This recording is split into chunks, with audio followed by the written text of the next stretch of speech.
should be okay. Okay.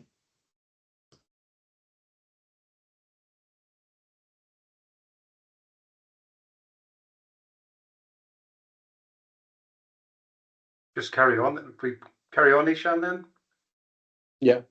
Okay. So you want me to start then? Can you see my slides okay, everyone? Yeah, I think we can see your slides, so you can go ahead. I haven't switched I can switch my camera on, but I mean, you don't want to look at me. Anyway, good afternoon, everyone, and welcome to this webinar. I mean, hopefully everyone can see the slides and they can hear me okay. As Ishan says, we're going to divide this webinar into two parts. First part is ESO. We're going to say what our present needs are and what our future needs are. And we divide that into two parts where I will talk for 15 or 20 minutes and then Liz will talk for, I don't know, 10 or 15 minutes or whatever on future needs. And then the second part is Caeleste will talk about their detectors in optical. Now, I mean, hopefully you can see the slide there. I mean, it's a grand title, but I mean, maybe some people are not aware what ESO actually stands for. It stands for the European Southern Observatory. So our headquarters are here in Garching, just north of Munich. But the southern part is our telescopes are in Chile, so in the southern hemisphere. And we do ground-based astronomy rather than ESA that do astronomy in space. And hopefully by the end of this presentation, you will understand the differences between ground-based and space-based in terms of cost and performance, etc., etc. So if I go to the next slide. So I presume that's gone on to the next slide, has it? Yeah. Yeah. Okay, so Isan's already said this, so I mean, this is going to be broken into two parts, myself, Derek Ives, and Liz. I'm actually quite focused. In fact, I'll go to the next slide. I'm quite focused, and I hate to say this, on the infrared, because over the last 10 years, and for the first generation of instruments for our new telescope, it's about a split of 70 to 30% infrared and optical. Now, I can already see that we're moving towards the optical again. So for the next two instruments, for the VLT, and the VLT is our 8-meter telescopes, we've got an instrument called Ives and another one called Cubes, which are optical based. But the first generation instruments for the ELT, and you'll see what the ELT is in a few minutes, they're all infrared based detectors and instruments. So I will say a bit about that, but then Liz will, say what our needs are in 5 years hence and further away. I've got one slide here, and I should say this, and I will say this. About the ESO detector group itself, of which both Liz and I are members. So we're about 12 people strong, and ESO have this thing about different groups, whether it's a core competence or not, and at ESO, the detector group is a core competence. And again, from this talk, hopefully you'll see why that is over the next few slides. We're a mix of electronics engineers and detector physicists. And we've got people who are hard and fast detector physicists, people who are hard and fast electronic engineers, and people who are a bit in between who can do some design, but also know quite a bit about detectors as well. But some of our hard and fast electronic engineers, they've got very, very good skills on FPGA design, VHDL programming, even down to the Linux kernel level. And then we've also got very good electronic designers as well. So as you'll see later on, we have to do a lot of electronic design for the hardware that goes around the detectors themselves. And then the detector physicists themselves, we've got a lot of experience with all the way from the optical, so from 330 nanometers all the way to the long wavelengths, which in ground-based astronomy is about 20 microns. And I've got a slide in a minute to show you why that is. One of the reasons we do this is we want commonality of hardware across all our telescopes. It just makes life so much easier for the engineers who support the detector systems and all the other parts of the instruments at the telescope.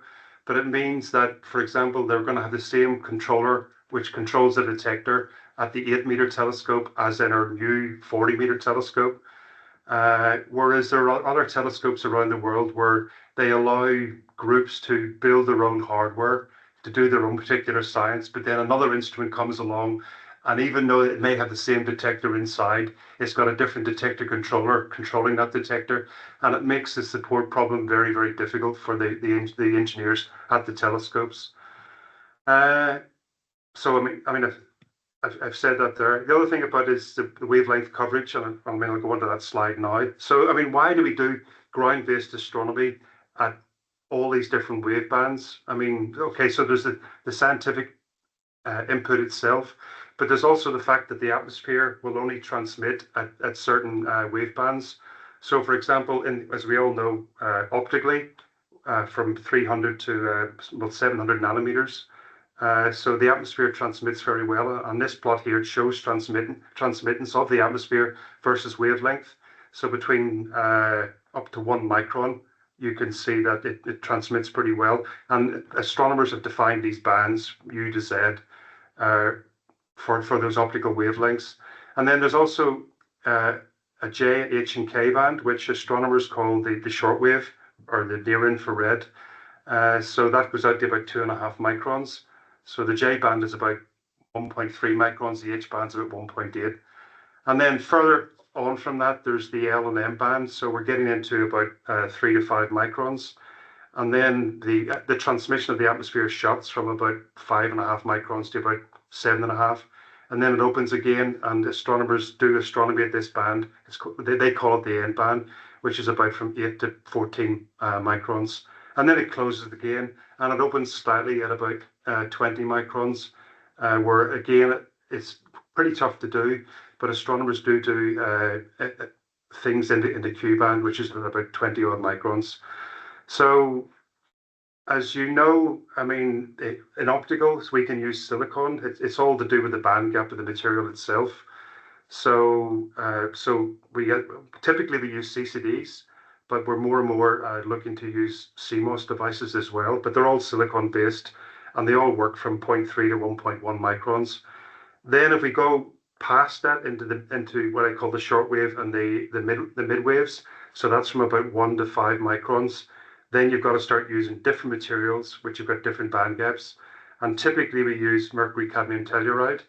And I've got a more detailed picture in a minute. And with the nice thing about mercury cadmium telluride, you can change the cutoff of the material, and in other words, the band gap of the material itself. And then as you go very much longward, from about 15 microns, you have to use different technologies again with different materials. And I'm not going to say very much about that today, but typically in the shortwave, we're using source follower per detector diodes, whereas in the long wavelength, we're using what are called blocked impurity band detectors. But that's all I'm going to say today. It's very difficult to do astronomy at 20 microns on the ground, and I only know about 1 or 2 instruments around the world that actually do that. So, okay. I've got a slide here, consideration for all astronomical detectors. Even though we've got bigger and bigger telescopes, and a bigger telescope means a bigger light collecting bucket. Astronomers want to then look at fainter and fainter objects. So we're always photon starved. We really are. Typically, as I've said here, there might only be a few tens to a few hundreds of photons per pixel per hour from the object of interest. So very, very faint objects, which means you want detectors which are got very, very low noise. So I've said we want to be read noise limited, but we want the read noise to be as low as possible. We also want the detectors to be as efficient as possible in collecting the photons. So in other words, we want the highest quantum efficiency, and we want it to be flat across all the wave bands. And as you can see later on, that's not the case. We do want good dynamic range. So even though we want detectors with very good, very low read noise, there is a case, or it happens all the time, where we are in the read noise regime, but there may be very bright objects on the same detector as well. So we want to do science for that, and we want a large dynamic range where we're in the read noise regime, but we're also in the shot noise regime of a very bright object. We want to make the detectors as large as possible, and usually they're two-dimensional as well. The reason for that is, telescopes are expensive and there's very few of them. So we want to do as much science as we possibly can with the detector systems we have at the telescope. So we want to make the detectors as large as possible so that we can look at the largest field of view. And in fact, you'll see later on we have usually multiple detectors in our instruments as well. And then my last point here is why we build telescopes, instruments on the ground or in space. Well, on ground, of course, you can build much more cheaply. So, for example, we're building a 40-meter telescope at the moment, and it's going to cost at least a factor of 10, if not more, than the JWST, which is only a 6.5-meter telescope. So we can build something 6 times bigger for at least 10 times less than the cost, and we can build it in much faster timescales as well. And we can go and fix it if there are any problems.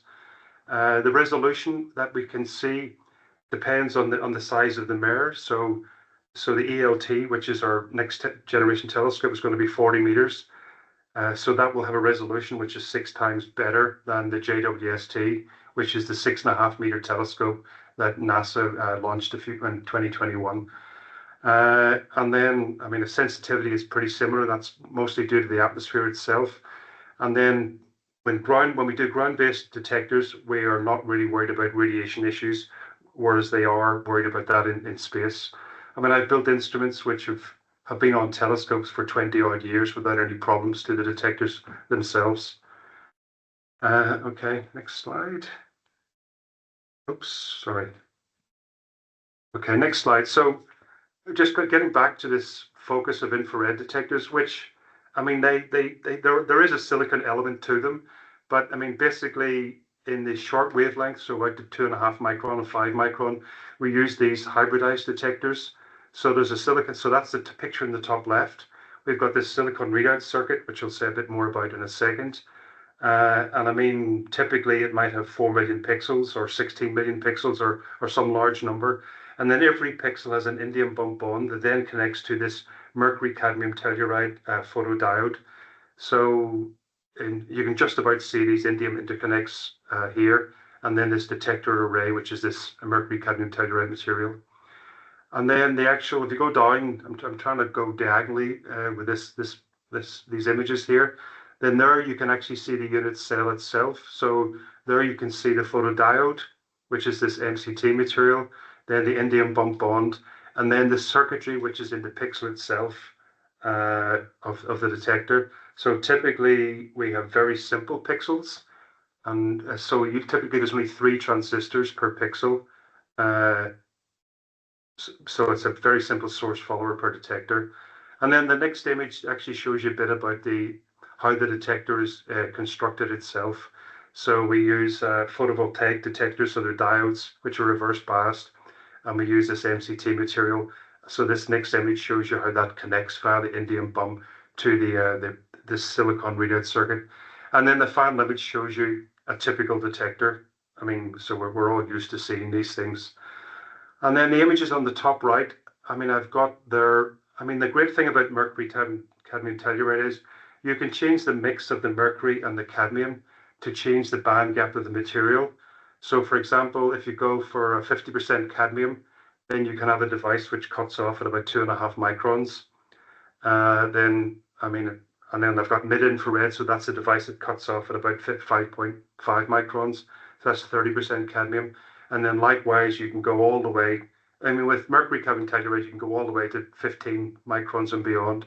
The material becomes softer and much more difficult to deal with, but you can still build devices which have got MCT material on it and which have a band gap which goes to 14, 15 microns. So I just wanted to show you a bit about the devices themselves. As I said, there are only 3 transistors per unit cell, so they're actually very easy to operate these devices. But the devices are completely analog. They generate a voltage on a per pixel basis, which is proportional to the number of photons that enter that pixel. And then we have to be able to address that pixel and then measure that voltage. And typically for the detector I showed you there, we only need 4 clocks to do that. So we need a frame start clock, then a vertical clock, which increments the vertical shift register, and then a serial clock, which increments the row register. and then a clock that increments each pixel in that row itself. So, I mean, very, very simple to actually clock. However, it means you need to have a system built around it that's got clean clocks that you've got very good control over. You also need clean biases, I mean, electrically clean biases.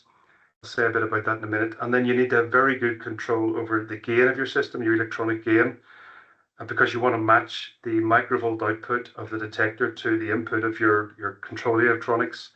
And then likewise, you need bandwidth control and how well you do this digitization.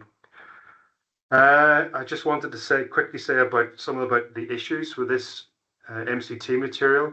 I mean, MCT material is it's cosmetically much worse than silicon material, but I mean that's because silicon has had many billions of dollars thrown at it over the last 30 or 40 years, where compared to MCT, where it got a very, very specific niche product, which is imaging.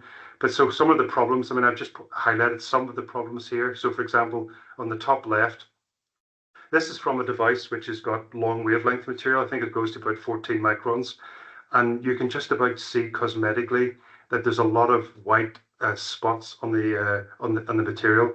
And actually this device we have rejected for doing science, because I think at least 10% of the pixels are, I mean, what the white pixel means is the pixel's fully saturated and you can't get any more signal into it. There's other issues. For example, on the top right, we've got AC and DC crosstalk. We've done a lot of work in this.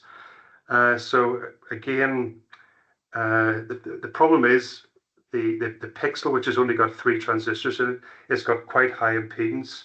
So you can, if you get a bright object in a particular pixel, then you can see AC coupled versions of what's in that pixel across the other outputs of the detector. So for example, the device I've already quickly shown you has got 32 outputs.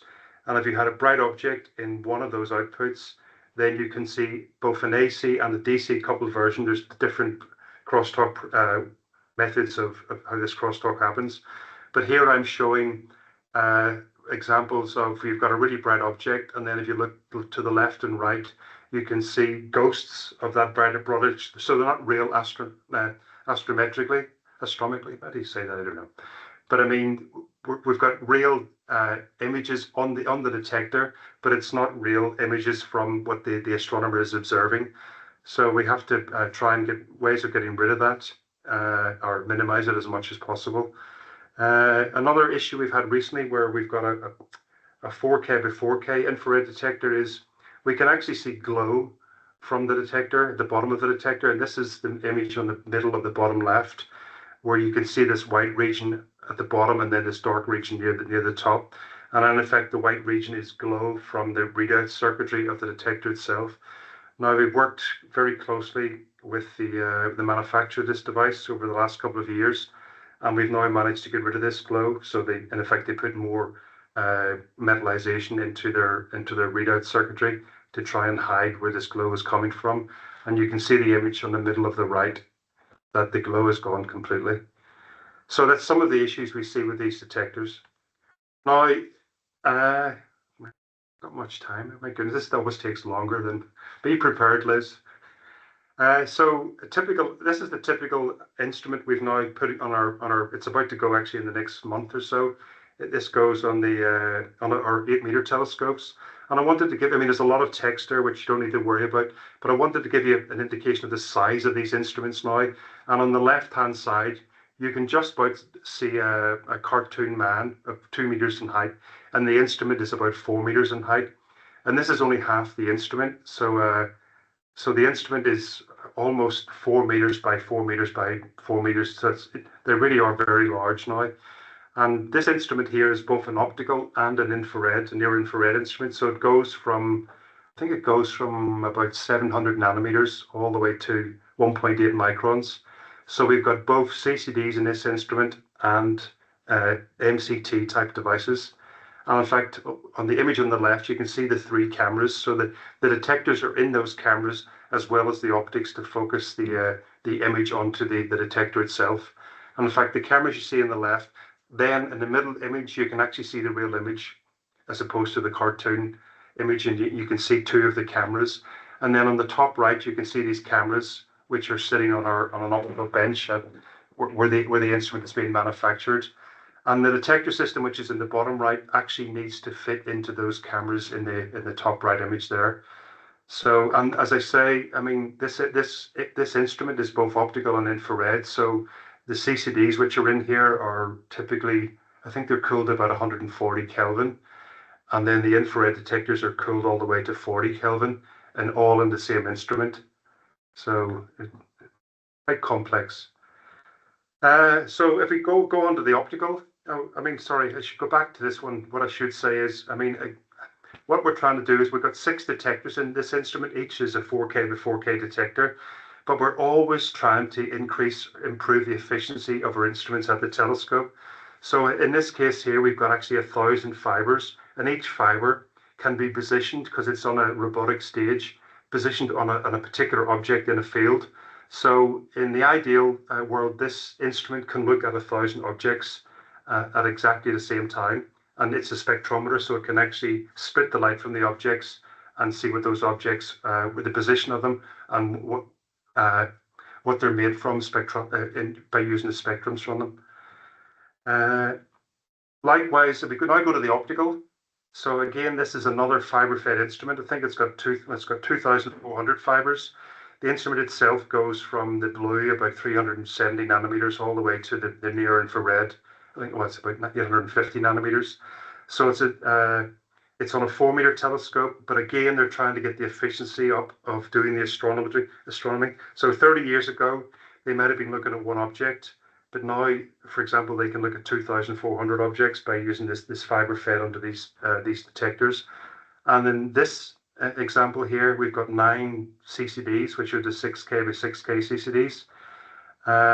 And because we want very good red response, they're deep depletion devices, as opposed to high row, very thick devices. So deep depletion are typically 40 microns thick. And I've tried to show you here on the right what this actually means. So the image on the bottom right is the typical QE of these detectors. So deep depletion devices at about 1 micron only has about 10% quantum efficiency. But if you can go for very thick devices, which are more like 200 to 300 microns thick, then you can really improve the red response of a detector. So for example, on the previous instrument, we have CCDs, which are 300 microns thick. And there at 1 micron, we can typically get about 50% QE. So it's a factor of 5 improvement in throughput compared to the deep depletion devices. And again, because it's a CCD, we have to be very careful about the clocking of the devices, having clean biases, and then the usual about gain and bandwidth control, etc.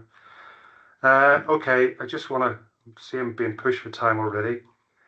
Sorry, Liz. I mean, so I'll very quickly go through this. I mean, a typical CCD system, or sorry, a typical detector system for us is the detector itself, then some internal cable, which goes from a cold detector at 40 Kelvin to some electronics, which is cryogenic as well in our case.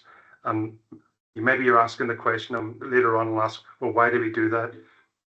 And then, so that's the preamp you see on the image on the right. And then the cables from the preamp itself go to hermetic connectors on the wall of the vessel.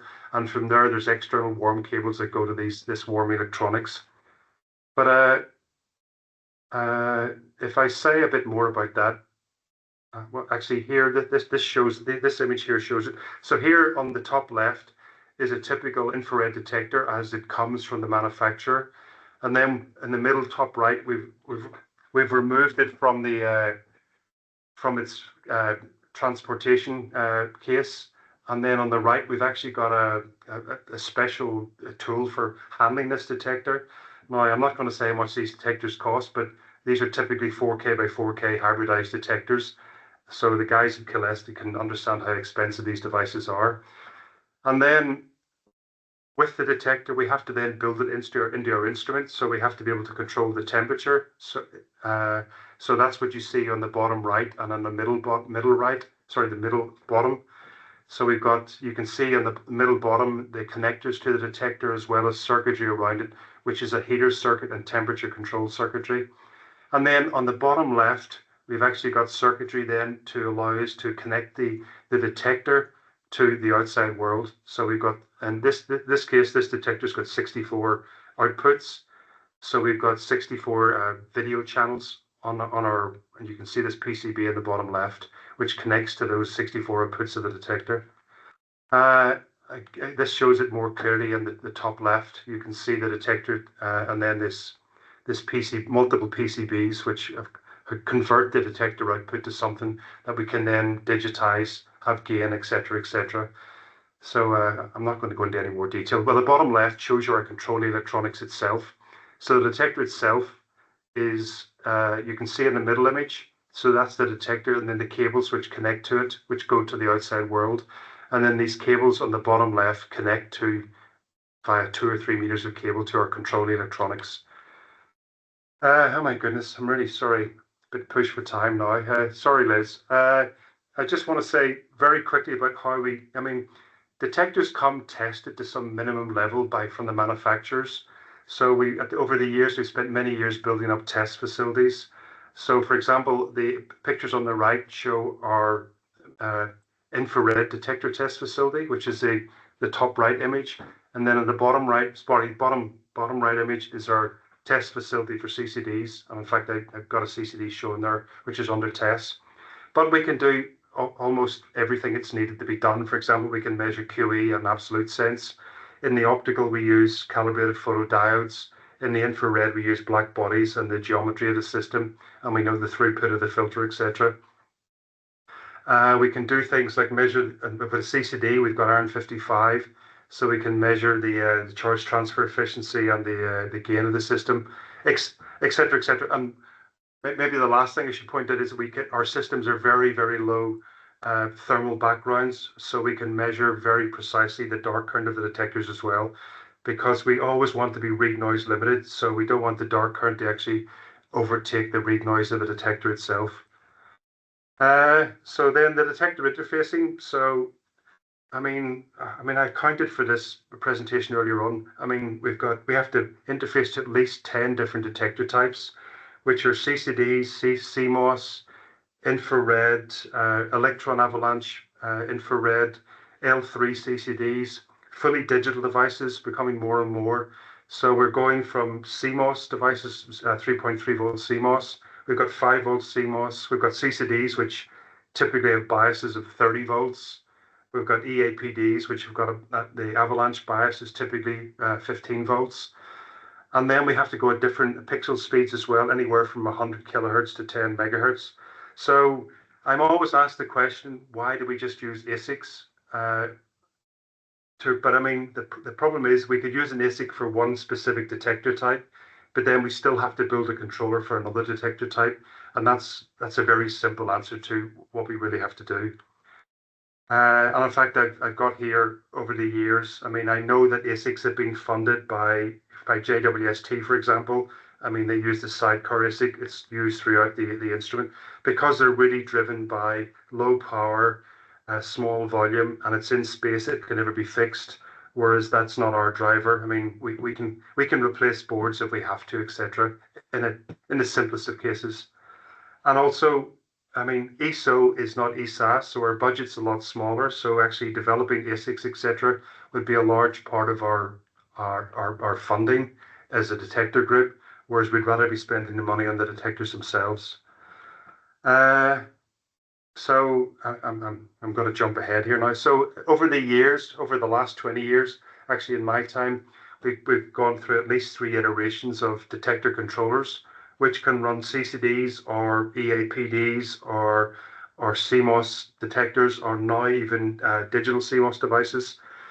So, and now our most recent iteration, which is we've only got it going in the last year or so, but it's more and more becoming based on off-the-shelf components. So, for example, NGC2, which is what we call this new system, is based on micro TCA, which is an industrial standard used by a lot of telecommunication companies, but also used a lot in the particle physics community as well. And we've also got a lot of, in the past, we could define our own interface standards, But now, more and more for our next generation of instruments and telescopes, we want to use industrial standards. So, for example, we're using 10 gigabit Ethernet. We're using 1 gigabit Ethernet for the time protocol, etc., etc. And I think, Liz, over to you, really. I need to stop there. Okay, Derek, there were a few questions. Yeah, there were a few questions that came up. One was to do with the type 2 superlattice detectors for the mid and very long IR detectors. I think maybe I can actually just take the answer to that one, which is that that's a wonderful new material that enables good performance at high operating temperature. But for ground-based astronomy, we basically have as much power as we want. So we can cool down to very low temperatures and take advantage of the performance advantages of MCT at those temperatures. There was also a question about detectors with spectral resolution capability. So I will briefly touch on that in my next section, so I'll leave that. And then somebody asks, I'm really impressed that the controller design has evolved to support all these types. Has the design been challenging to adapt to these new and different types of detectors? I mean, I would say that even though we're using COTS hardware, we still have to design bespoke boards for each detector type. So, for example, we're now operating EAPDs, MCT material, and CCDs from the controller. But for each of those detector types, we've had to design specific boards for those detectors. And in the next few months, we've got a fully digital detector that we want to run from the controller. And we're going to have, or we have already designed a board which interfaces to that fully digital controller. But software-wise and 10 gigabit Ethernet-wise, even though there's different detector types connected to the controller, they all look the same to the astronomer. Okay, the next question was, what is the reason for the glow issues in the MCT detectors? I can say a lot, but I don't think this is the time and place now. Okay. And then there was another question, are H4RG classified as ground-based and space-based like the H2RG? I believe they are, yeah. I mean, well, there's the H4RG, which has got 10 micron pixels, which is definitely going in, which is in the Nancy Roman telescope. I assume the 15 micron pixel can go into space as well. Okay, great. Okay. Then I will share my part of the slides and I will start talking. I hope that is the presenter view. Yes, people can see that. Excellent. Okay, good. So Derek talked about what we are working on currently right now at ESO, but I'm also looking a bit to the future of what we're going to be doing in the next 5 to 27 years until I retire, and then it's the next person's problem. So I guess the main point is that the ESO detector group mostly serves ESO's instrumentation program. And what this is it's the program within ESO that develops instruments for all of ESO's optical and infrared telescopes. So this includes the VLT, the VLTI, which is the interferometer, Vista, the survey telescope, and the extremely large telescope, as well as some other smaller telescopes that exist at sites around ESO. For instruments that are currently in development, so I just included the ones here that are currently in the design phase or the MAIT phase, but there are many more instruments that have been built by ESO, and there are even more coming on the horizon. Just quickly to go through these, MAVIS is an extreme AO imager for the VLT. That will be in the visible. Mosaic is a multi-object fiber-Fred spectrograph that will go on the ELT, so very high resolution, and covers the visible and the infrared. Andes is an ultra high resolution a shell spectrograph in the infrared, and that's to resolutions of 80,000. So this is something that is, it's a sort of unique capability in the suite of instruments at ESO. Blue Muse is a wide field integral field spectrograph in the UV and blue. This allows you basically to take an image, and for every image you get a spectrum. This is done using complex optics, image slicers, as opposed to energy resolving detectors. I'll talk briefly about that in a bit. Then there's ELT-PCS. Sorry, I didn't find a logo for that one. That will be the extreme AO imager and chronograph for the ELT. The goal is to characterize exoplanet atmospheres. Harmony is an infrared integral field spectrograph on the ELT. Again, getting a spectrum for every single pixel you see in an object. METIS is the mid-infrared spectrograph for the ELT that actually goes out all the way to M-band, which Derek mentioned to you. Cubes is an ultraviolet spectrograph for the VLT, and Mikado is the infrared AO imager for the ELT, and that will have an image resolution of 4 milliarc seconds. So these are the current ones that we are working on in the group right now. Our requirements for these instruments are generally quite similar to the previous instrument developments done at ESO. And our driving requirements are large pixels because our telescopes are huge and you simply just can't cram all of that light into a single pixel, right? So the optics term is conservation of A omega. So for a 40-meter telescope, you need to get all the light down into a 10 to 15 micron pixel. We also want very low read noise, low dark current, and high quantum efficiency. And for all of these instruments that are visible, we've completed the design. The ones that have completed the design phase have actually selected CCDs, which has been the standard for the last decades. And the IR ones have selected the hybridized MCT detectors for the J through M band. So in some sense, the next generation that is going to go on the telescope next sort of are using the same technology we've always used. However, some of the instruments that are still in the design phase are actually trying to investigate some novel alternatives. And this is where CMOS detectors enter the picture, and also curvature of the detectors.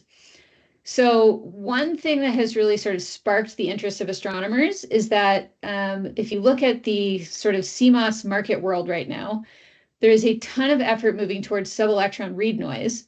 And this is basically a huge benefit because in a photon star situation, you're almost always read noise limited. So if you can push this lower, basically you can gain telescope time back is how that works. Also with CMOS, you may require less cooling to reach the same performance levels as CCDs, especially in dark current, which then gives you the opportunity to simplify your cooling systems on your instruments. And also, of course, CMOS runs with lower clock voltages and biases, which simplifies the controllers significantly. And then the other thing that's happening with these fiber-fed spectrographs is basically just due to the size and the numerical aperture of the fibers coming from the instruments. You have fiber cores around 160 microns, and you need to get all that light into as few pixels as possible.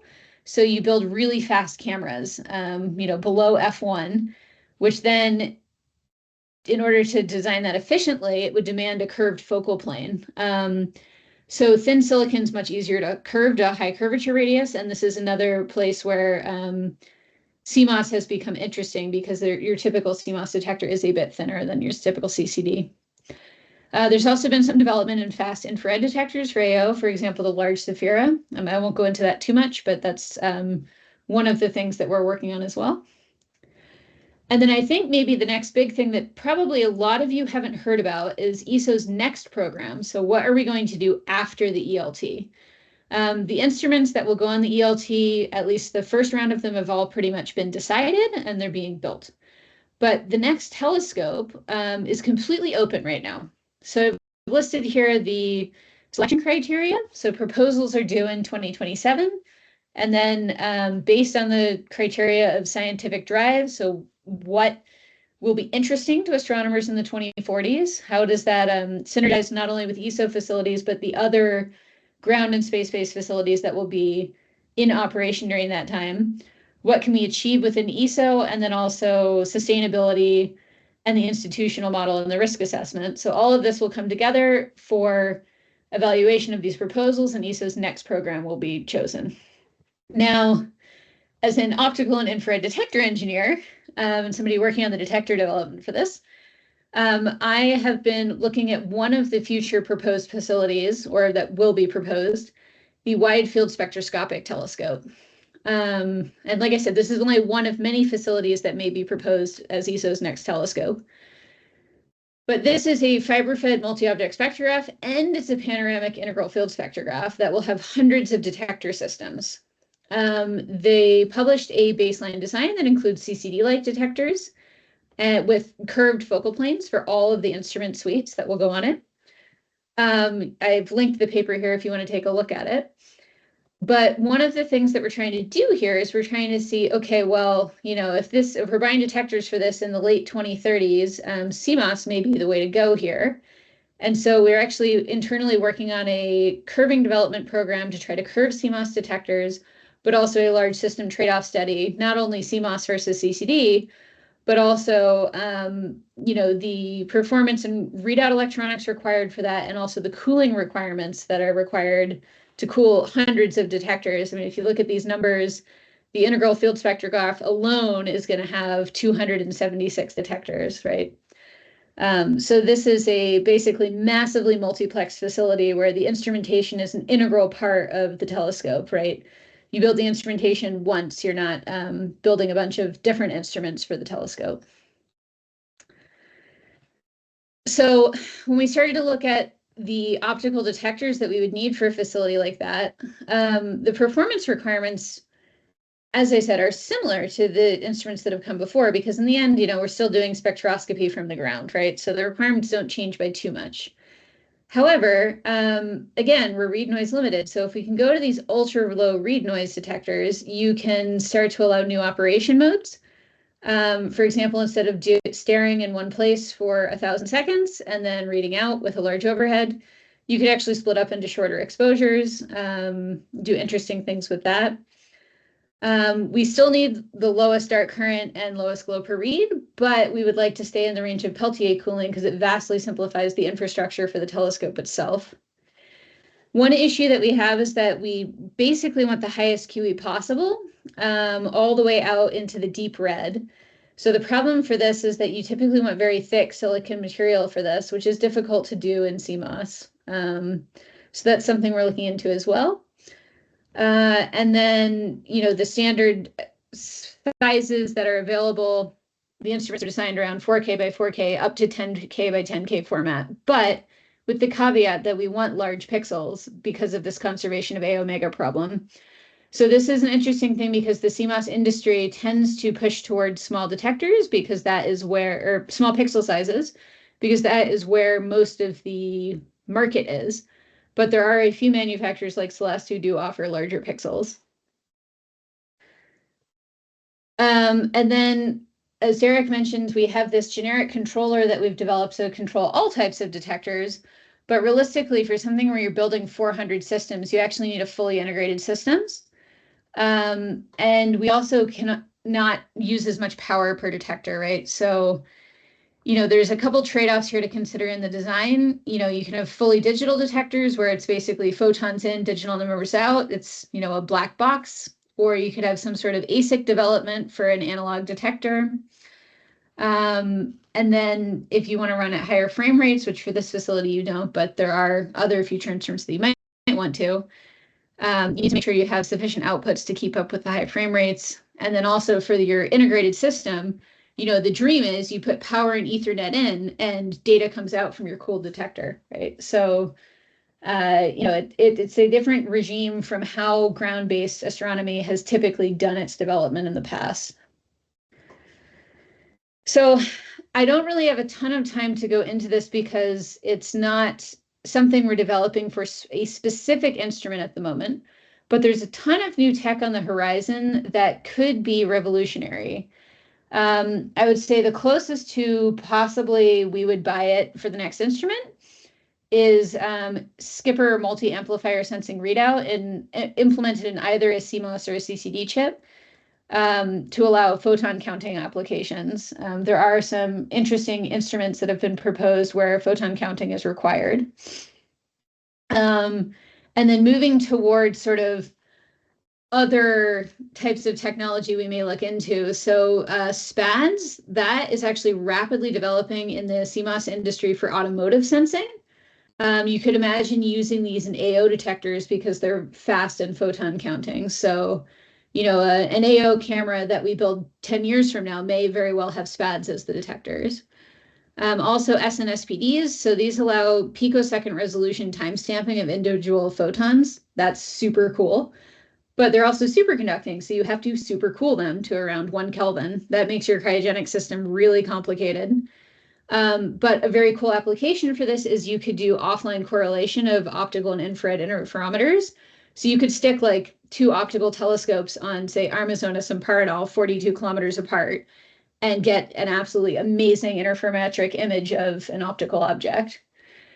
There's some other stuff going on like quantum dots. So you could use these as a coating for a standard CMOS detector that would give you a very cheap IR detector out to about 1.6 microns, but with all the benefits of the new CMOS developments. So you could imagine for people who only want to go a bit into the infrared, this could be interesting.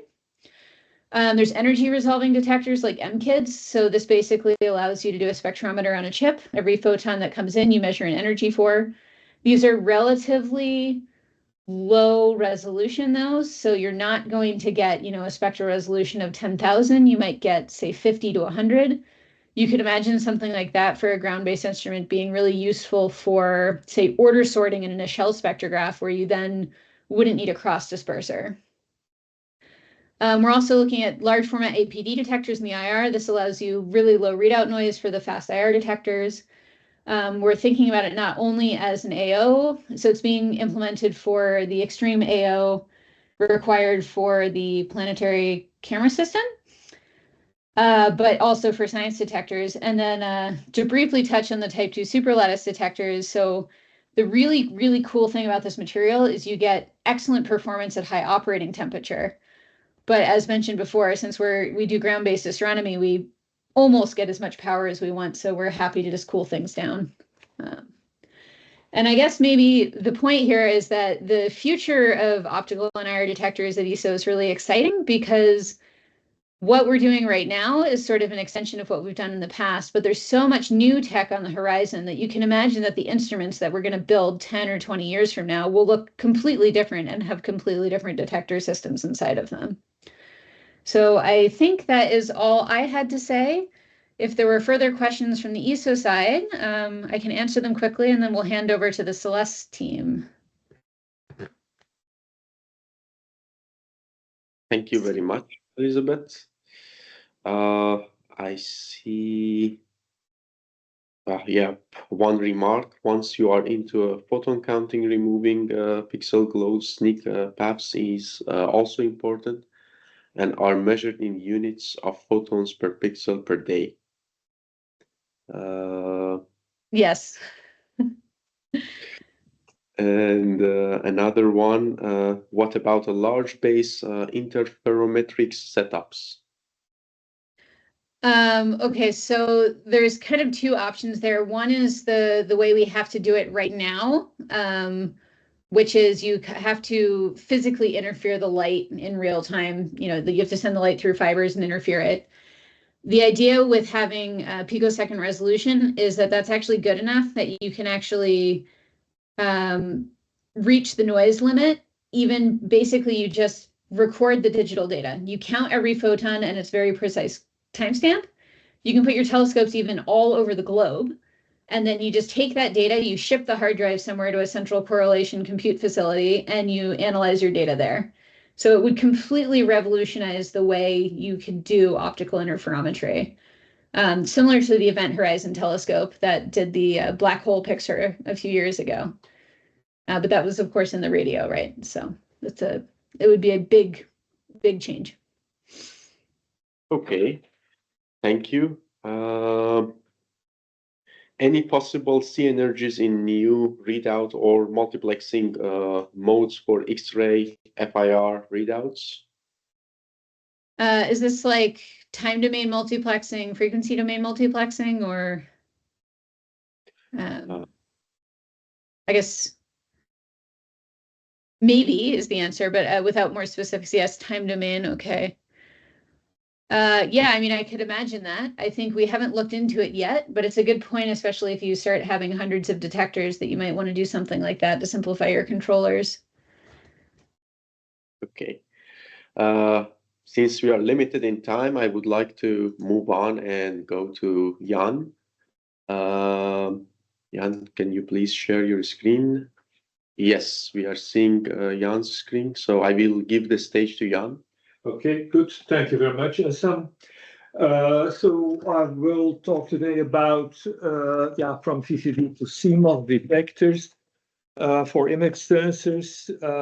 It's not my own point of view. Let's say we are with a lot of people here at Caeleste, both from business development perspective and from strategic technology perspective, working on that type of analysis.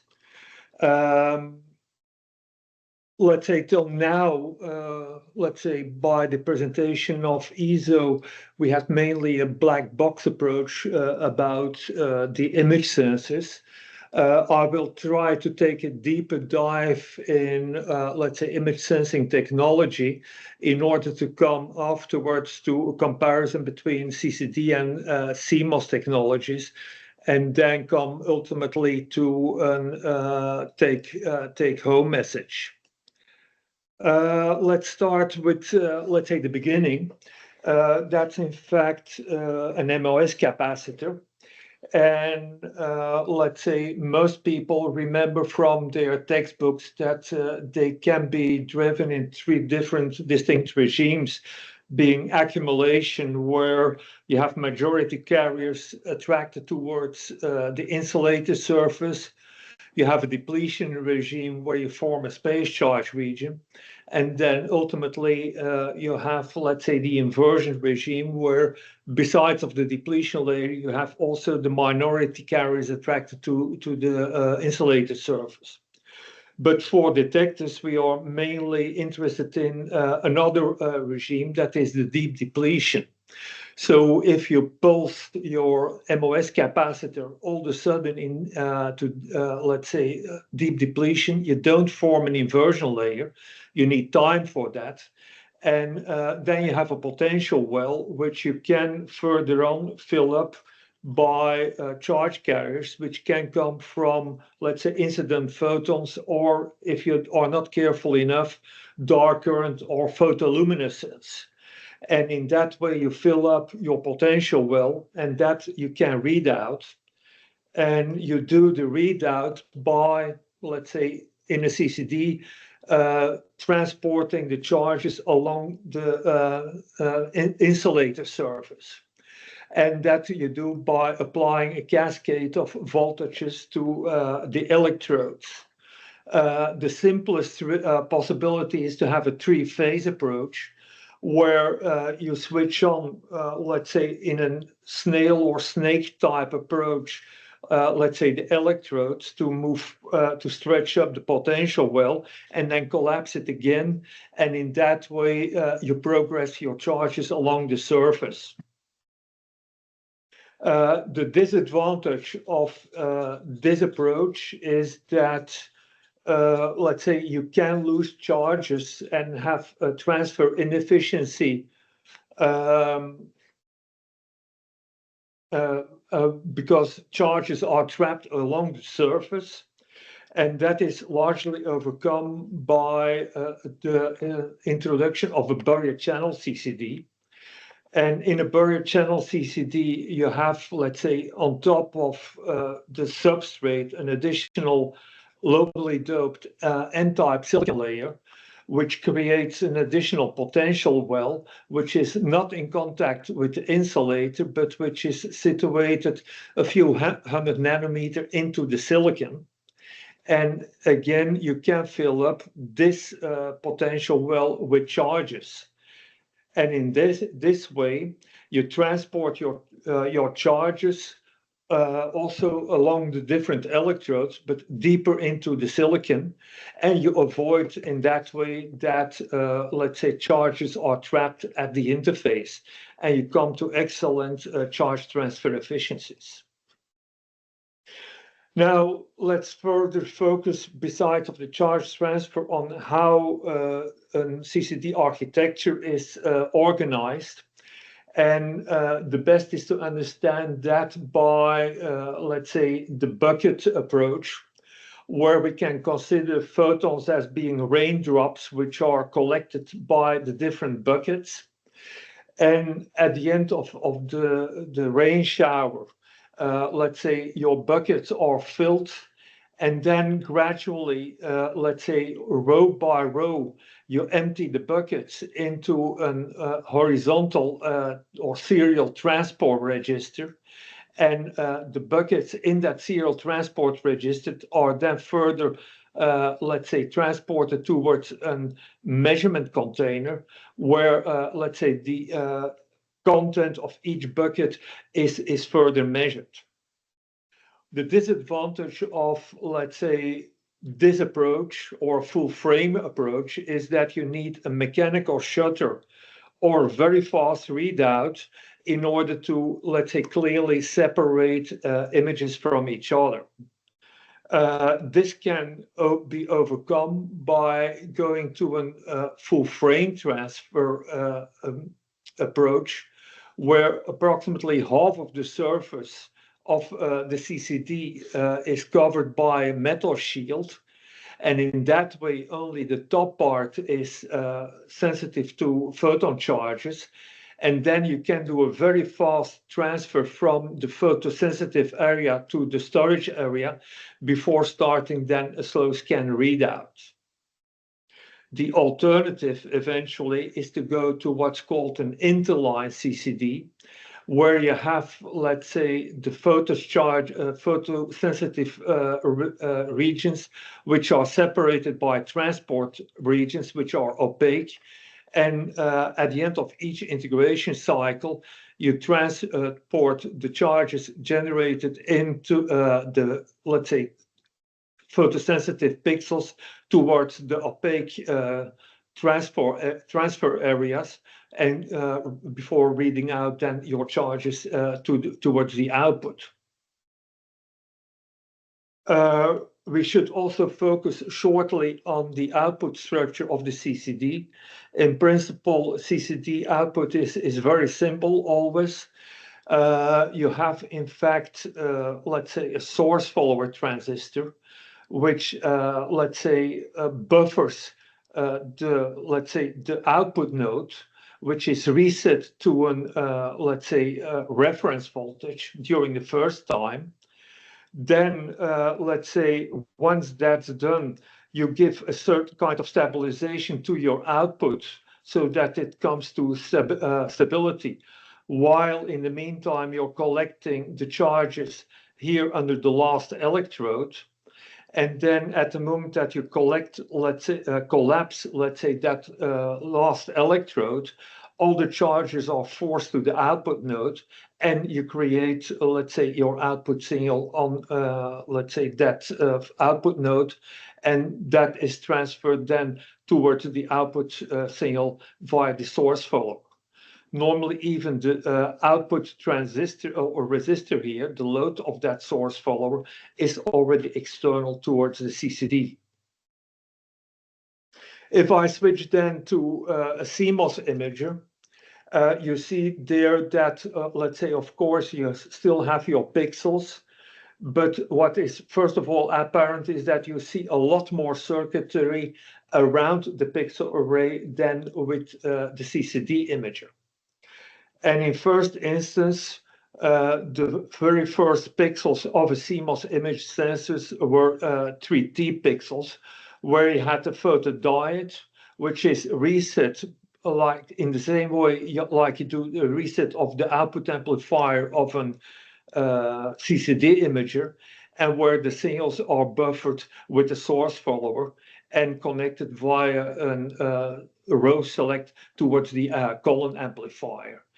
The difference with the CCD imager is that your charges are remaining static within the pixel, and that you're scanning, let's say, the acquired information in a row and column way by the peripheral circuitry of let's say, the CMOS imager. During the, let's say, further development of CMOS imagers, people have looked also to the advantages of CCD and certainly the buried channel CCD. And they have emulated that by what you can call a virtual phase CCD gate, where the polysilicon gate of the CCD is replaced by a P+ implant, but the buried channel or the buried junction remains present there. And also here in this case, you have, let's say, a fully depletion of, let's say, the area below the virtual gate. And in that way, you lower the dark current of, let's say, also the CMOS pixel. And let's say you create also a lower noise performance, which is important to come to, let's say, single noise or single electron noise or below single electron noise configurations. And in that way, you come to, let's say, with CMOS to approximately the same behavior or even better behavior as CCD. Let's now focus on, let's say, the comparison between CCD and CMOS technologies. And I will do that mainly from a silicon detector perspective. And yeah, like also Elizabeth was pointing, limited to ground-based astronomy. The silicon is limited to visible and near infrared range detection. So I have to mainly look there to staring applications where you want to, let's say, detect mainly, let's say, faint objects. So low magnitude, low intensity objects, which means that you need also to have a very low noise and a low dark current to detect that. On the other hand, in some cases, you want also to go for exoplanetary research where you want to have a very long stability of your image sensor and also a high signal-to-noise ratio because you want to detect, let's say, very faint variations of mainly the star image in order to look for the absorption of the exoplanet atmosphere. And then ultimately, if you want to go to interferometry, you want to have a very fast response of your detectors. Elizabeth pointed it out also already, let's say, quite often for astronomy, you want to have, let's say, large pixels in order to have high sensitivity, and people are looking to large field of view. If we look then in first instance to, let's say, processing cost, and if we compare CCD with CMOS, we see that CCD is essentially still an NMOS process. With wafer sizes between 4, now mainly 6, and I should say maximum 8-inch wafer sizes. They are built on quite often with thick gate oxides and multiple polysilicon layers, which are made there in an overlapping way in order to reduce the gap between the different electrodes. And quite often you have only two metal layers.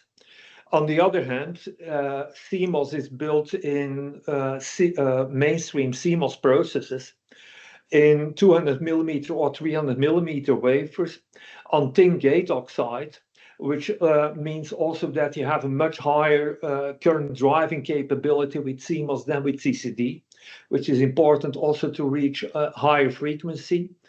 We have, let's say, much more freedom to design transistors with both low and high VT, depending on the need. And to a certain extent, we have a drawback there that we have only one single poly layer, but that's largely compensated by the number of metal layers which are available.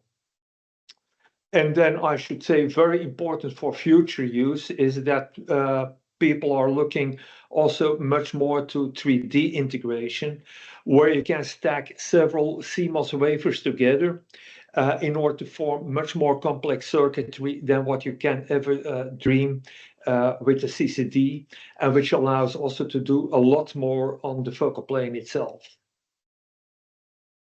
If we look then to, let's say, cost-based aspects, for the NRE cost, let's say there is to a certain extent an advantage in CCD technology because it's an old-fashioned technology, so low cost.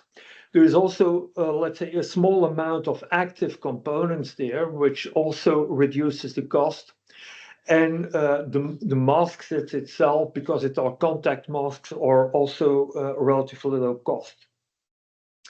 On the other hand, let's say CMOS is made in newer technology nodes, regularly now between 350 and 45 nanometer. There are a huge amount of active components which require a lot of simulation and verification of your circuitry, which increases the NRE efforts. And also the reticle sets are much more expensive. Let's say, although we have reticles with magnification, we can realize very big devices by stitching technology, which allows eventually also to go to wafer scale, but with an, let's say, minor cost penalty. On the other hand, the higher NRE cost can be partially compensated by the production cost, because the CCD is still in a dedicated process where, let's say, CMOS devices are made in that mainstream or CMOS process. And let's say the image sensor option is only a minor fraction of the cost, which means that the wafer cost here in production is really cheap.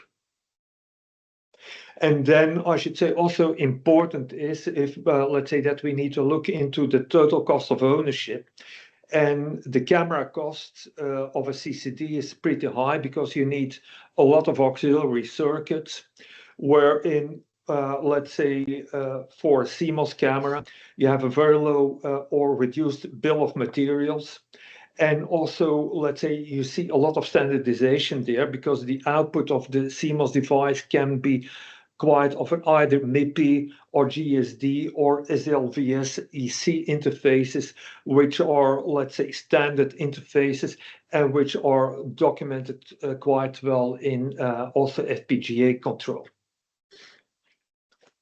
If we look then to comparison of, let's say, electro-optical performances, then we see that for front-side illuminated devices, CMOS devices are superior to CCD, certainly in the blue, because we don't suffer from absorption in the polysilicon.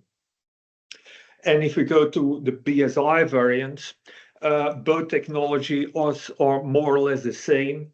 In the sense that they have very high quantum efficiencies and they can go up to more than 90% QE in the green.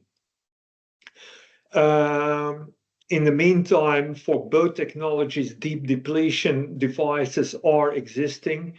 Elizabeth pointed out already to CCD with fully depleted devices being 200 or 300 micrometer thick. We can do the same in CMOS devices, either monolithic processed on, let's say, high resistivity material with a back bias, or going to 3D integration with a very thick absorber layer, where also we can reach between 350 and 750 micrometer thick absorbers.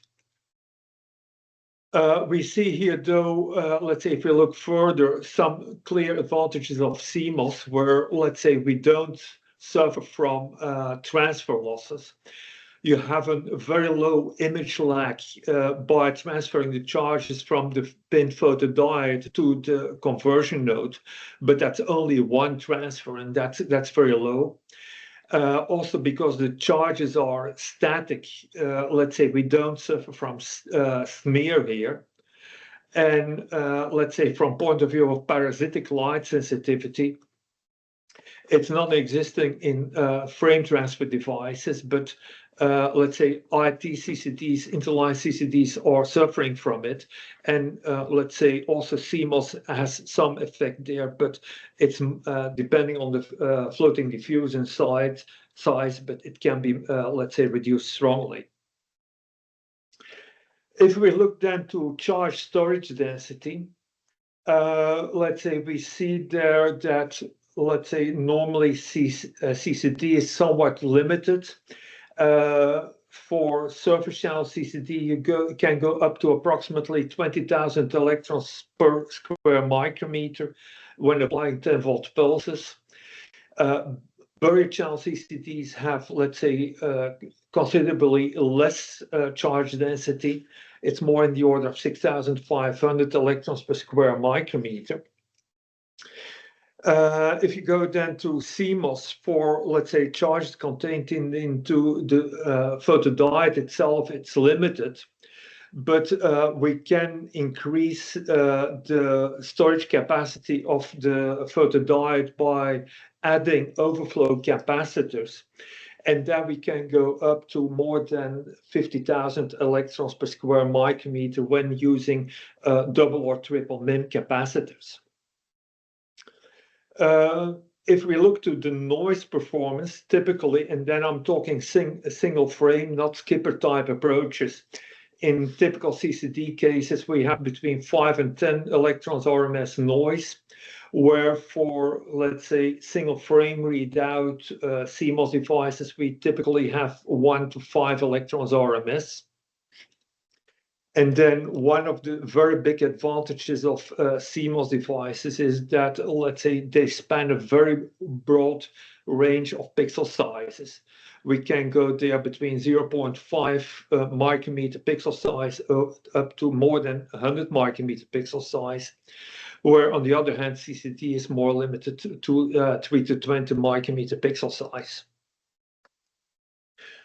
If we look then to, let's say, no uniformities, because CCD has only one single output, the uniformity, both fixed pattern noise, dark signal no uniformity, and photo response is better with CCD than with CMOS.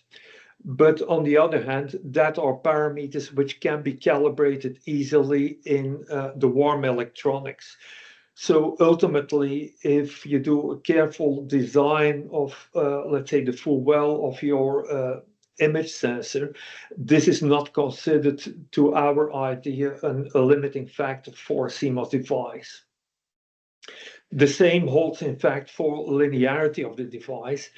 Intrinsically, let's say, CCD is a little bit better because the voltage swing is relatively small compared to the power supply, where with CMOS we are using a much larger voltage swing compared to the power supply.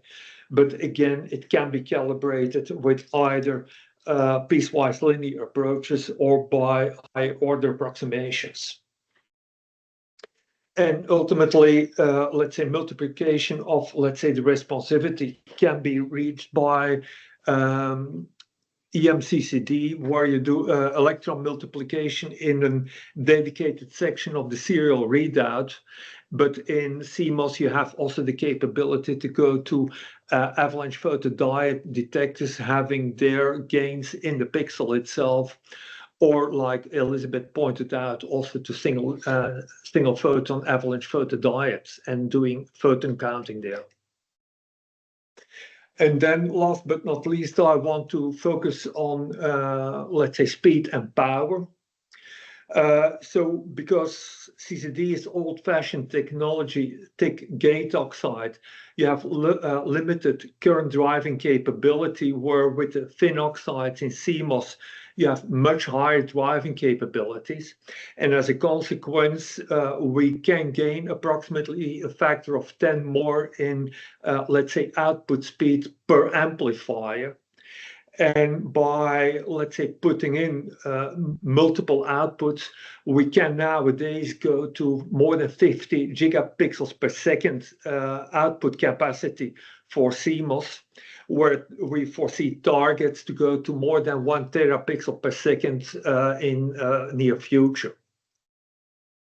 Also, from point of view of architecture, let's say, typically, let's say, high performance CCDs are limited to 1, maximum 4 outputs in each of the corners, where with CMOS, by the proper segmentation of your readout, you can have 100 or more analog or digital outputs. With CCD, sometimes you can have intermediate taps, but that's always a considerable complication of, let's say, the design. Other effects is, if you want to go to high speed readouts, is that also the line rate need to be cranked up. And their CCD has the problem that, let's say, you need to do a line-by-line readout. In the maximum, you can do a splitting between top and bottom readout, where, let's say, with CMOS, you can, let's say, in parallel transfer, let's say, eventually 8 to 16 lines in parallel to the output section, and then treat all the data simultaneously. And if needed, you can further split it up top to bottom. And let's say for even further use, let's say you could think about 3D integration, where you do all the manipulation of your charges below the imaging array. If we look then into the power supplies and the power, we see that, let's say, the power supply range in CCD is quite often between 8 to 15 volt, where with CMOS arrays, we are working more with 1.2 to 3.3 volt power supplies. Also, the control signals are, let's say, in a CMOS array, CMOS compatible, so they can be controlled directly from an FPGA. You can have also steep pulses or not controlled pulses, where for proper operation of a CCD, you need sometimes negative pulses going up also to very high levels, and you need to control, let's say, the slope of your pulses. The consequence is that power dissipation in the CCD, although it has only a very limited amount of active transistors or circuitry, is pretty high, where for a CMOS array, your power dissipation, even per conversion, is very low. And then, as mentioned already, let's say also the power dissipation in the camera as such can be, let's say, very low, because, let's say, in a CMOS image sensor, ideally you have almost a sensor on a chip, whereas you need a lot of peripheral circuitry in the camera of a CCD image sensor, which is on its turn also consuming quite a bit of power. So this brings me in a nutshell to my takeaway messages. So CMOS image sensors, and certainly what's called quite often scientific CMOS image sensors or SCMOS image sensors, are gradually taking over from CCD. They are, let's say, becoming readily available. They have low noise and much lower noise than CCD. They have low power. They have flexibility in their timing and in their readout, and they are exceeding, let's say, CCDs by charge storage and high dynamic range. Also, by stitching, we can go to also wafer scale designs, at least if the yield and the cost affords it. We still have to say that intrinsic uniformity of CCD is better, but non-uniformity can be compensated and, let's say, calibrated by the external readout electronics, and the same holds for linearity. And then, let's say, we foresee that for future, CMOS, by their system on the chip capabilities and 3D integration capabilities, we can do much more advanced stuff than what can be ever done on CCD. And also, let's say, as mentioned already, the cameras can be much more simpler and at a lower cost. And let's say, last but not least, let's say, by the lower power dissipation, let's say, also we can compensate considerably on, let's say, the cooling requirements for the image sensors. And that ends more or less, let's say, the messages I want to convey. And I thank you very much for the attention. Thank you very much, Jan. We have one question regarding the yield. It says, to be fair, when comparing CCD and CMOS, you need to look at the yield and the cost per unit area in a very low production volumes, where NRE cost dominates. Glow from all the extra circuitry is a significant yield problem in CMOS. We may need a different CMOS design approach for astronomy to minimize a glow risk. Okay, good. Let's say the problems are known quite often. It's photoluminescence. There are several ways out of it. First of all, you need to have a look into, let's say, the current which is consumed and the bias in the transistors in the pixel itself. And by also the use mainly of backside illuminate devices, which are at this moment mainly the mainstream for, let's say, high-end image sensors, you can make a physical segmentation between, I should say, the output circuitry and, let's say, the pixel array itself. And in that sense, avoid largely, let's say, the glow effect. Okay. Since we are very limited in time, I would like to move to Ajit, which is going to present about low noise image sensor based on FPG. And I think if we have some time, then we can answer the rest of the questions. Okay, Ajit, floor is yours. Yeah, thank you. Thank you to all the previous presenters. Elizabeth and Derek, you made my introduction slide redundant. And thanks, Jan, for trying to convince that CMOS is the way to go.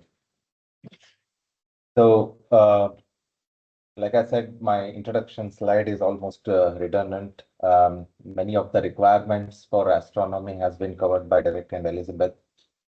I will not go through this slide. What I want to highlight is astronomy applications require long exposure time because of the faint signals, and they need low read noise. So this has been said multiple times. So we will try to leverage these two things and propose an architecture to achieve low read noise. And this is achieved by doing multiple sampling. And I tried to here go through the outline of my presentation, just one slider to tell what multiple sampling is, show what has been done and existing in the literature. And then the following slides will show what a floating transfer gate FTG method is and how does it do multiple sampling. We go through that in sequential manner, the operation of FTG, and then I propose a couple of variants of FTG followed by a measurement result and the future plans that have. So multiple sampling, it's not a new technique. When a pinned photodiode was invented, a CDS readout was also proposed together with it for a low noise readout. What does it essentially do? It takes a sample before the charge transfer and then a sample after the charge transfer, and the difference between them is essentially your signal that is proportional to light, and it also cancels the KTC noise on the floating diffusion. Now, correlated multiple sampling is essentially doing the same thing, but instead of taking one reset sample, you take multiple reset samples and then multiple signal samples. If these multiple samples are uncorrelated, then theoretically the noise of this is reduced by the number of samples. But the reality is that not all of these samples are uncorrelated. Hence, doing this kind of multiple sampling does not give you low noise to enable photon counting applications. There is also a method called non-destructive readout, and in order to tell what this is, this you could also call it as a skipper-based approach. What it essentially does is, I try to explain through this figure, you have a multiple levels of transfer.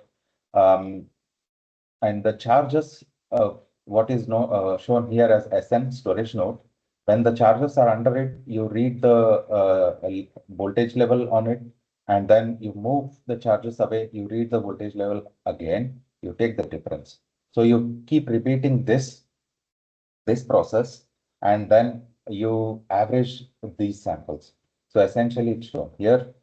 You take the reset level, you take the signal level, you take the difference, and you repeat this operation multiple times. This gives you an uncorrelated differences, and this reduces the noise. But the problem is this would need a CCD kind of process in CMOS, which is not readily available, and it also reduces the fill factor. So in the following slides, I show you the invention that has been done, which is compatible with the standard CMOS technology, and which we call as FTG based pixel. The basic principle is shown in these two.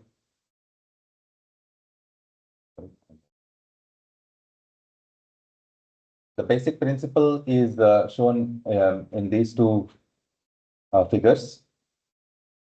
And okay, I lost my laser pointer. Okay. First, let me explain this figure. There is a transfer gate, which is essentially a polysilicon, and around it is the pin photodiode. So we are seeing the cross section. There is an additional flush transfer gate to completely discharge the photodiode. This kind of implementation is just an example. What it shows is when the floating transfer gate is high, it attracts the charges under the gate from the PPD. And when it is low, it releases the charges back into the PPD. So you can imagine this is essentially doing the same non-destructive readout that I showed in the previous slide, but with a limited infrastructure, and the infrastructure being compatible with standard CIS technology. So by doing the averaging of these multiple samples, the noise goes down by the factor of the square root of the number of samples. Let's go a bit more in detail, and I try to explain it through this timing diagram. So initially, we flush the PPD or reset the PPD through this path. In the next step, we allow the integration to happen. So the sensor is exposed, or the pixel is exposed. The photo charges are integrated in the PPD. The next step, FTG is turned high. It attracts charges from the PPD under its gate. And then, of course, if there is a lot of illumination, there are charges left behind in the PPD. Now, there are two options to go about it. You either flush these extra charges if you know that you are only interested in a limited dynamic range, or the other option is we employ a nominal source follower based readout where we transfer the charges from PPD to the floating diffusion through this transfer gate, and then you could either do the readout or maybe store it for later, for doing the readout at a later moment in time.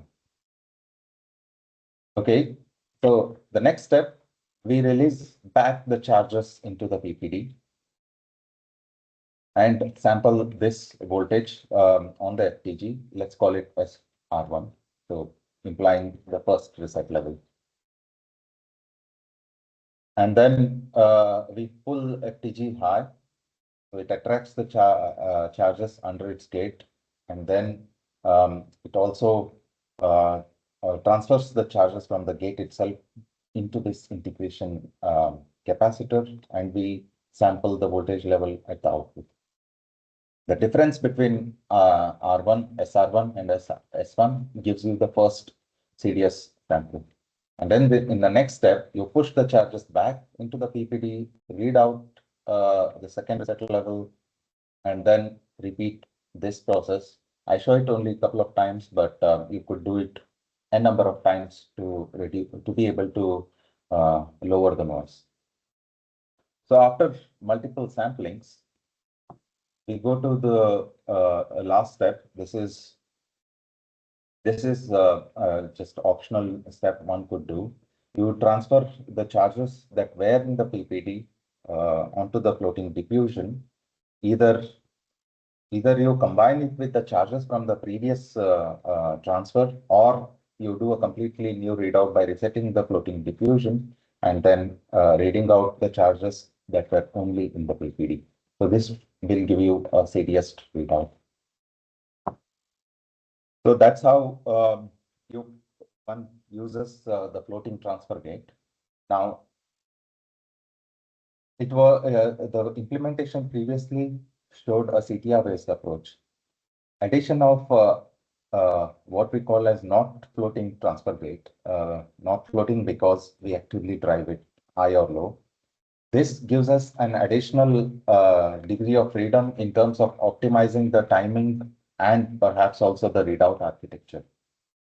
So here I show two possible implementations. Again, the one on the left is still a CTR-based approach. The NFTG allows us to do optimization in terms of the architecture of the CTR itself, or it allows us to go to the source follower based readout, which has been more or less the industry standard. So this architecture is under investigation, and the next slide is a measurement result, and this measurement result corresponds to the topology without NFTG. So I show a conceptual drawing of the pixel that is used to obtain this measurement result. So let's go through the pixel just briefly. On the dashed box in blue, it has a classic 4T based pixel architecture, and then on the dashed box in red, it contains the floating transfer gate and the CTR based structure. So it's a test structure that we use to measure. We explicitly excluded dark current and the short noise associated with it by flushing the PPD between each CDS samples. A single CDS sample gave us a noise of 8 electron RMS, not very fantastic, but as we obtain multiple samples, we go down to 0.25 electron RMS for 1 kilo samples. So that's a promising sign that we have from this test pixel. The future is the future plans is to reduce to be able to reduce this oversampling factor, or the number of samples required to lower the noise to 16 or perhaps even lower. And in order to do that, we are also investigating the most optimal pixel readout front end that already has a low noise to start with, so that we end up with a lower number of oversampling factor to be able to achieve the noise of 0.25 electron RMS. Maybe we will do an effort to investigate the effect of dark current on noise, because there is a frequent charges being pulled to the surface and released back into PPD. But we know already from the presentation of Elizabeth and Derek that controlling the temperature is not really a problem. So we know that cooling is an option to reduce this dark current.